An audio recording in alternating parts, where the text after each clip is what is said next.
Bonjour Yann, Bonjour, vous allez bien? très bien et vous? Ça va. Alors un challenge Industrie 4.0 qui se termine Oui, à la fin de l'après-midi. Vous voulez bien qu'on fasse un point ensemble sur votre retour sur expérience par rapport à ce challenge? tout à fait, il n'y a pas de souci. Très bien, alors on y va. Première question, qu'avez-vous le plus apprécié par rapport à ce challenge? Alors j'ai parlé à mon nom et également à celui du groupe avec lequel j'ai fait le challenge. Les points qu'on a le plus apprécié, c'est l'aspect technologique. Le fait que le challenge portait sur un exemple concret d'un processus industriel qu'on pourra possiblement du coup remettre en œuvre plus tard dans notre entreprise. Le fait également que le challenge portait sur l'usine 4.0 qui sera notre futur environnement de travail.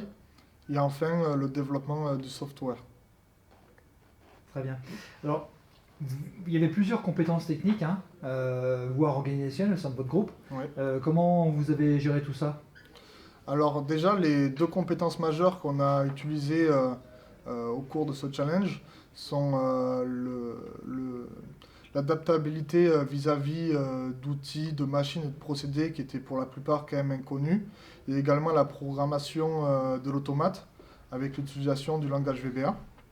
Au niveau de comment on s'est organisé, euh, donc on a réparti les tâches suivant les compétences de chacun.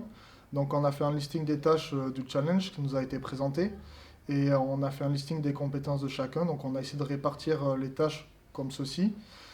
Et on a également réparti, donc on était un groupe de 10 pour le challenge, et on a essayé de répartir 2-3 membres sur chaque tâche. D'accord. Et vous avez rencontré des difficultés majeures ou des points durs par rapport aux différentes missions techniques, notamment qu'il fallait combler? Alors la principale complication qu'on a rencontrée, c'est que c'est quand même un domaine assez nouveau pour nous, ce challenge. Et donc, du coup, on manquait de compétences initiales dans le groupe. Ça a été un aspect compliqué qu'on a réussi quand même à corriger au fur et à mesure de la journée en remaniant notamment les groupes pour parer les points qu'on pouvait rencontrer. Et le second point, euh, c'est-à-dire qu'on avait du mal à identifier les tâches bien précises qu'on allait devoir euh, réaliser. On avait conscience des grands thèmes, mais pas des tâches bien précises. Et il y avait également du coup la charge de travail qu'on estimait. On avait l'impression qu'elle allait être à- trop conséquente pour le laps de temps qu'on allait avoir pour réaliser le projet. Donc au départ, vous avez eu un peu peur par rapport au laps de temps qui vous était imparti. Exactement, après une fois qu'on a été dans le projet, de par notre organisation, je pense, bon, on a réussi à le faire entièrement dans le laps de temps imparti. D'accord. Alors laps de temps imparti, challenge digital, nouvelles technologies, nouvelles compétences. Tout à fait. Ça veut dire que derrière, il y avait de la pédagogie qui était mise en Ouais. place. Qu'est-ce que vous retenez de cette pédagogie-là? Alors, nous, on a vraiment apprécié euh, la pédagogie qui a été mise en place pour ce cours-là, on va dire. Justement, c'était sous forme de challenge, de projet, où on avait exposé la promotion en deux groupes, ce qui a permis d'aborder le cours plus sous un angle professionnel, avec les un jour et demi qui nous étaient donnés pour réaliser ce projet-là. On va dire que les cours n'étaient pas saccadés, donc on n'avait pas de perte de temps pour se remettre dans le projet. Et du coup, on était vraiment en condition professionnelle. Donc ça, c'est vraiment un aspect qu'on a apprécié D'accord. pour ce challenge-là. Et alors, quand on est bloqué quelquefois techniquement, on peut avoir des désillusions qui arrivent assez rapidement. Ouais. Comment vous avez maintenu l'enthousiasme au sein de votre équipe?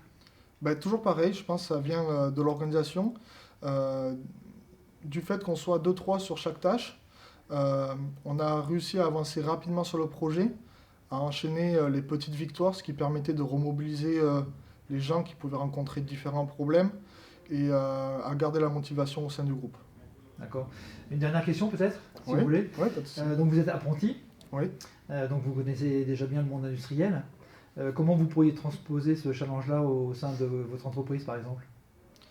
Euh, Ce qui nous a vraiment apporté, enfin le côté alternance qui nous a vraiment aidé pour ce challenge-là, c'est vraiment sur le côté organisationnel toujours. C'est-à-dire qu'on a réussi rapidement à dispatcher les tâches entre chaque membre. Et, et on a également mis en place un côté hiérarchique, c'est-à-dire qu'on avait mis en place un leader de groupe qui était là justement pour vérifier si les deadlines étaient bien respectés pour chaque tâche et qui justement réorganisait un petit peu les groupes au cours de la journée pour pallier aux problèmes qu'on n'arrivait pas à résoudre. Mais les applications techniques que vous avez développées, Oui. ici, là, vous donnent des idées pour tenter de transposer ça au sein de votre entreprise ou pas? Alors moi je suis dans un grand groupe. À l'heure actuelle je suis chez SAS Airbus. Et moi personnellement, pour pas parler au nom du groupe, je veux rester vraiment dans la production industrielle, plus dans la gestion, la planification. Donc je pense pas que c'est un secteur vers lequel je m'orienterai, enfin une activité vers laquelle je m'orienterai.